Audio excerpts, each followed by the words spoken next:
जी नाज़रीन अस्सलाम वालेकुम। आज 4 मौज़ूआत पर आपसे गुफ्तगू होगी। पहली बात तो ये है कि मोदी और ट्रंप का एक मुश्तरका एलामिया मुलाकात के बाद जारी हुआ है और जो कि पाकिस्तान की नफ़रत पर मबनी है और यक तरफ़ा सी उन्होंने बात की है। हमारे दफ्तर ख़ारजा ने बड़ा शदीद रद्द अमल उसके ऊपर दिया है।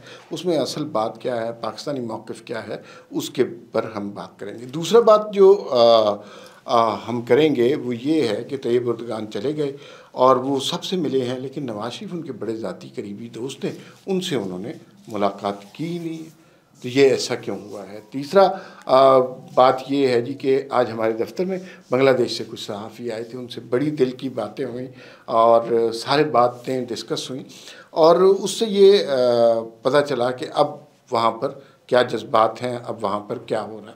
और आखिर में हम बात करेंगे पीटीआई के साबिका रहनुमा शेर अफजल मरवत साहब, उनकी जो है उन्हें पार्टी से क्यों निकाला गया और उन्होंने ये नारा क्यों लगाया कि मुझे क्यों निकाला। तो ये बड़ी अजीब से, ये नवाज शरीफ का नारा था, उन्होंने कैसे लगा दिया। आपसे दरख्वास्त है कि हमारे चैनल को सब्सक्राइब करें, शेयर करें, लाइक करें और ताकि और बेल आइकन को प्रेस कर लें ताकि वीडियो आप तक पहले पहुँच जाए। सबसे पहली बात यह है कि मोदी और ट्रंप का एलामिया बड़ा जहरीला एलामिया है, पाकिस्तान के ख़िलाफ़ है और ज़ाहिर है दोनों के तजारती मफादात एक दूसरे के साथ हैं। अमेरिका में अहम की पोस्टों पर भारतीय निजात लोगों को लगाया गया है। डोनाल्ड लू की जगह भी एक ऐसे शख्स को लगाया गया है, रसल उनका नाम है शायद, जिन्होंने पाकिस्तान के ख़िलाफ़ किताबें लिखी हैं। तो ज़ाहिर है वो एक ख़ास किस्म की लॉबिंग की वजह से इस स्टेज पर आज जो एलामिया जारी किया गया है। पीटीआई हालांकि कहती थी कि हमने इतनी लॉबिंग की है कि आज ट्रंप जो है फ्री इमरान खान का नारा लगा देंगे, लेकिन उन्होंने फ्री इमरान खान का तो नारा नहीं लगाया, लेकिन पाकिस्तान के ख़िलाफ़ बात ज़रूर की है।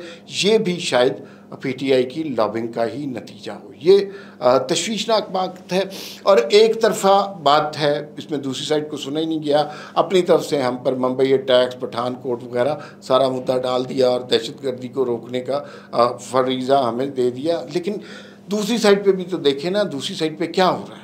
दूसरी साइड पे भारत ने अपने सेकुलर भारत होने का जो सारा ख्वाब था वो चिकनाचूर कर दिया। मोदी गवर्नमेंट ने हिंदुत्व को तरवीज दी है, नफ़रत फैलाई है, अक़लियतों की ज़िंदगी वहाँ पे तंग हो रही है। और कश्मीर का देख लीजिए, कश्मीर में वहाँ क्या हो रहा है। आर्टिकल 370 इन्वोक कर दिया गया, कश्मीर को एक शेल्टर के अंदर डाल दिया गया जहाँ ना लोग फ़ोन कर सकते हैं, ना व्हाट्सएप कर सकते थे, ना कोई लेटर लिख सकते थे। फ़ोन करने के लिए उन्हें पुलिस स्टेशन जाना पड़ता था। ख़वातीन की आबरूरेज़ी की गई है, उसके अलावा पैलेट गन्स इस्तेमाल की गई हैं। ये वाली साइड जो पाकिस्तानी नैरेटिव है, ये किसी ने देखा ही नहीं इस मुश्तरका एलामिया को पेश करते हुए। दूसरी बात यह है कि कनाडा में जो वाक़यात हुए हैं उसमें भारत जो है क्रॉस बॉर्डर टेररिज्म में इन्वॉल्व रहा है। पाकिस्तान में कुलभूषण यादव जो कि बलूचिस्तान में दहशतगर्दी करते हुए पकड़ा गया, उससे बड़ा सबूत है इंडिया की दहशतगर्दी का और क्या होगा, तो वो भी सबूत हमारे पास है। फिर BLA जैसी तंजीमें हैं, इनको फ़ंड कौन करता है? तखरीबकारी को फ़ंड करने के लिए इंडिया हमेशा तैयार रहता है। तो ये एक तरफ का एलामिया है, कमज़ोर ताकतवर मुल्कों का कमज़ोर एलामिया है और मेरे ख़्याल में पाकिस्तान का मौक़िफ़ इससे ज़्यादा मजबूत है और हक़ और सच पर मबनी है। लिहाजा मेरे ख़्याल में ये तो एलामिया है, लेकिन अगर वक्त पड़ा तो दुनिया पाकिस्तान की आवाज़ सुनेगी, क्योंकि पाकिस्तान के पास सबूत भी हैं, शवाहिद भी हैं भारत की चीरा दस्तियों का, मज़ालिम का और इंसानी हकूक़ का मजाक उड़ाने का। दूसरी बात करते हैं जो कि इससे रिलेटेड ही है। बांग्लादेश के कुछ सहाफ़ी हमारे दफ्तर आए और बड़ी इज़्ज़त की बात है, एक्सटर्नल प्रमोशन विंग ने उन्हें अरेंज किया था। 10 के करीब सहाफ़ी आए थे, उनसे बात हुई और ज़ाहिर है हमारी कभी बंगाली दोस्तों से, भाइयों से मुलाकात नहीं हुई, तो बहुत सारी बातें हमने की। उनमें से चंद बातें जो उन लोगों ने की हैं वो मैं आपके साथ शेयर करूंगा, उसमें कुछ ऐड नहीं करूंगा। एक बात उन्होंने ये की जी कि 71 की से पहले क्या फीलिंग थी। 71 से पहले उन्हें ये फीलिंग थी कि उनको हम लोग हकीर समझ रहे हैं, तो वो उनके अंदर फीलिंग थी। लेकिन अब वो फीलिंग नहीं है, वो जनरेशन गुजर गई है। उस ज़माने फिर हसीना वाजिद का दौर आया। हसीना वाजिद जो है वो टोटली भारतीय एजेंट बन के। जब ये पाकिस्तान और बांग्लादेश की तकसीम हुई उस वक्त भी इंडिया का किरदार बड़ा वाज़ेह था। मुफ्ती बहानी आपको पता ही होगा उसने क्या किरदार अदा किया। तो एक सहाफ़ी ने ये कहा कि 3 लोग थे, अब ये उनका ओपिनियन है, मैं बिल्कुल ये नहीं कह रहा बात, मुजीब, भुट्टो और इंदिरा, इन तीनों की वजह से जो है फॉल ऑफ ढाका हुआ था और तीनों की मौत नेचुरल नहीं हुई। इंदिरा गांधी को गार्डों ने मार दिया, भुट्टो साहब को फांसी हुई और शेख मुजीबुर रहमान को भी कत्ल कर दिया गया। तो ये नेचुरल मौत नहीं हुई, शायद कुदरत का फ़ैसला था।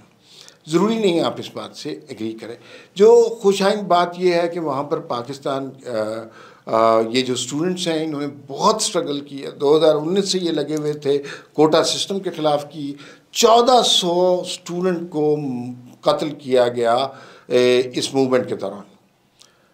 हसीना वाजिद ने 1400 स्टूडेंट, 1400 जवानों को, और फिर उसके बाद अब उन्होंने जो खुशाइन बात बताई है कि बांग्लादेश में 2 किस्म के जज्बात हैं, और मेरे लिए ये बात बहुत इंपॉर्टेंट थी, आपके लिए भी इम्पॉर्टेंट होगी। वो ये है कि अब बांग्लादेश में शदीद भारत से नफ़रत का रुझान है, क्योंकि जो हसीना वाजिद ने इंडिया के साथ ताल्लुकात बना के रखे थे तो उसमें बांग्लादेश और इंडिया मालिक और नौकर वाला उनका हिसाब होगा, और लोगों ने ये हसीना वाजिद की ख्वाहिश थी। लेकिन अब रिएक्ट किया है बंगालियों ने, बांग्लादेश के स्टूडेंट ने, तो अब उनकी ख्वाहिश है कि किसी से भी रिलेशन हो उसको पहले एडमिट करें, आइडेंटिफाई करें, रिस्पेक्ट करें, तस्लीम करें कि आप एक अलहदा बाइज़्ज़त बावक़ार मुल्क हैं और हम आपके साथ दोस्ताना ताल्लुकात रखना चाहते हैं। और 2 जो बातें आपको बताएं कि एक ये है कि जो रॉ चली हुई है उसमें भारत से शदीद नफ़रत है।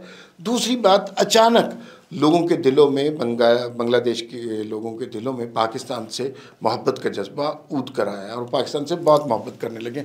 इसके अलावा चूँकि हम मिले नहीं तो बहुत सी बातें हमने की। उन्होंने कहा जी कि आतिफ़ असलम वहाँ पर बड़ा मकबूल है और पाकिस्तानी फूड बहुत ज़्यादा मकबूल है। ये यहाँ पर इन्होंने पाकिस्तानी खाने खाए तो इन्हें बहुत अच्छे लगे। तो मज़े के लोग थे और बिल्कुल हमारे जैसे ही। लेकिन मज़े की बात ये थी कि जब ये लोग गए, ज़ाहिर है हम एक दूसरे की ज़ुबान पूरी तरह नहीं समझते थे। हमें बंगला नहीं बोलनी आती, उन्हें उर्दू नहीं बोलनी आती और अंग्रेज़ी दोनों को पूरी आती है।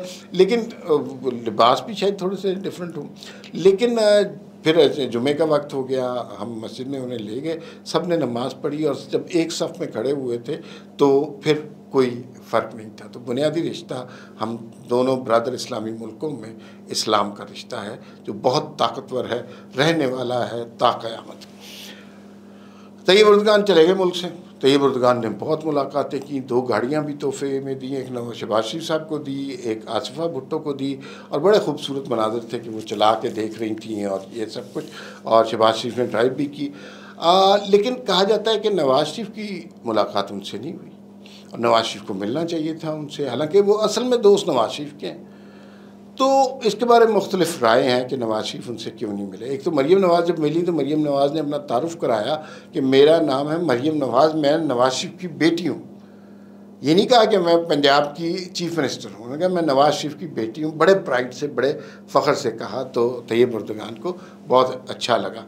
और नवाज़ शरीफ हो सकता है, कुछ लोग कह रहे हैं कि उनकी तबीयत कुछ नासाज है, कोई फ्लू वगैरह हुआ है और वो ज़रा इस उम्र में एहतियात करते हैं फ्लू के लिए। कुछ लोग कहते हैं कि ये उसी किताब का एक और चैप्टर है जिसमें नवाज़ शरीफ को वज़ीर-ए-आज़म नहीं बनने दिया गया था और उनको बड़े कामों से साइड पे रखा है। वो बल्दियाती नुमाइंदों से मिल सकते हैं, वो सूबाई नुमाइंदों से मिल सकते हैं, लेकिन बड़े काम नहीं कर सकते, डिप्लोमेसी नहीं कर सकते। तो ये एक नैरेटिव क्रिएट किया गया, पता नहीं कौन सी बात दुरुस्त है। आखिर में शेर अफजल मरवत ने नारा लगाया जो कभी नवाज़ शरीफ ने लगाया था, मुझे क्यों निकाला। ज़ाहिर है नवाज़ शरीफ की सूरत मुख्तलिफ थी, शेर अफजल मरवत की बात मुख्तलिफ है, लेकिन PTI से शेर अफजल को निकालना बड़ी अजीब सी बात है। शेर अफजल मरवत बड़े पॉपुलर आदमी थे। आज जो उन्होंने जुमला कहा, ये पॉपुलैरिटी ये है ना कि आज उन्होंने जुमला कहा और ये जुमला आज सारे टॉक शोज़ की, सारे व्लॉगर्स और सारे पॉडकास्ट का महवर बना रहेगा। तो मीडिया स्पेस तो वो गेन करते हैं ना। और कुछ लोग कहते हैं कि उनकी यही खुसूसियत जो है उनकी दुश्मन बन गई है, और वो जो मीडिया स्पेस गेन करते हैं वो पीटीआई वालों को पसंद नहीं है और इमरान खान को नहीं पसंद, और जानबूझकर ऐसा शख्स जो मीडिया स्पेस गेन करे, जो मीडिया की डार्लिंग बनता जाए, उसको निकाल दिया गया है। जो छोटे लोग होते हैं ना, वो अपने इर्द गिर्द छोटे लोग ही रखते हैं, वो नहीं रखते हैं, बड़े कद के आदमी से डरते हैं। फिलहाल इतना ही, फिर मुलाकात होगी। अल्लाह हाफिज़।